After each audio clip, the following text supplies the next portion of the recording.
पूर्व बीजेपी विधायक के घर पर देर रात को एक विस्फोट हुआ है। किस तरह का ये विस्फोट है, ज़्यादा बात करने के लिए इस वक्त हमारे साथ खुद जो बीजेपी के नेता मनोरंजन कालिया जी, उन्हीं से बात कर लेते हैं। कालिया साहब, कितने बजे की ये घटना है, क्या कुछ हुआ है? ये लगभग 1-1:15 बजे की रात की घटना है। मैं सो रहा था तो ब्लास्ट हुआ, तो मुझे लगा कि ये ट्रांसफार्मर जो है ना वो शट डाउन हो गया। तो वो ध्यान में ऐसा आया, क्योंकि अक्सर हो जाता है कि ओवरलोड के कारण। मैंने कहा अभी गर्मियाँ शुरू हुई हैं तो हो गया। तो फिर ये आया कि ट्रेमर बहुत ज़्यादा था। फिर मेरे माइंड में आया कि भाई आकाशीय बिजली जो है वो कड़की होगी मे बी। तो फिर दिमाग में ऐसे बातें, जो ये तो सोचा नहीं था कि भाई ग्रेनेड ब्लास्ट हुआ है। तो फिर मेरा ड्राइवर है वो आया अंदर, उसने बताया कि भी ऐसे लोग इकट्ठे हुए हैं। उन्होंने कहा कि आग और धुआं निकला है यहाँ से। तो फिर बाहर आया तो देखा हमारे जो ओपन स्पेस है उसमें एक पार्टीशन है।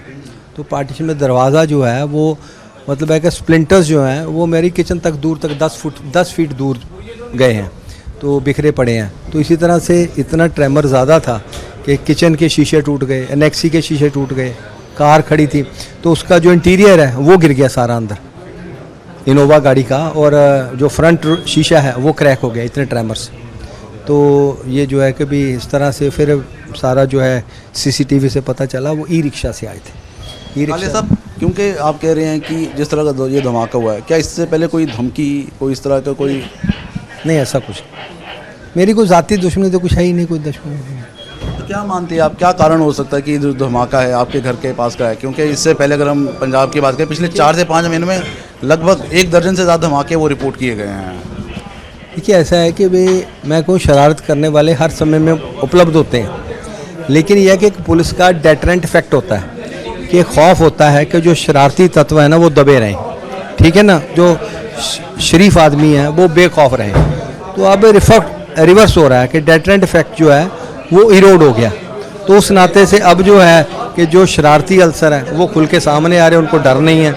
तो जो शरीफ आदमी है वो खौफ ज़्यादा, उसी का इफेक्ट है कि वो शहर में आके जो है वो ब्लास्ट कर रहे हैं।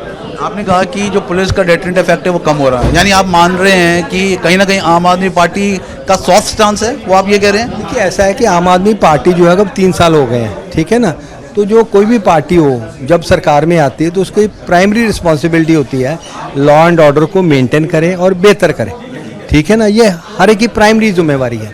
तो उस नाते से ये जो है वो जिम्मेदारी पूरी तरह से निभाई नहीं जा रही। इसीलिए जो है कि भाई हम डेटरेंट इफेक्ट जो है वो इरोड हुआ। अब शहर में है, ये बीच शहर का हिस्सा है, तो यहाँ जो है ब्लास्ट हो जाए, उनकी हिम्मत इतनी हो गई कि वो शहर में आके ब्लास्ट करके चले गए। यानी सीधे तौर पर आप कह रहे हैं कि आम आदमी पार्टी के आने के बाद लॉ एंड ऑर्डर सिचुएशन है वो बेहतर होने के बजाय खराब हो गई है।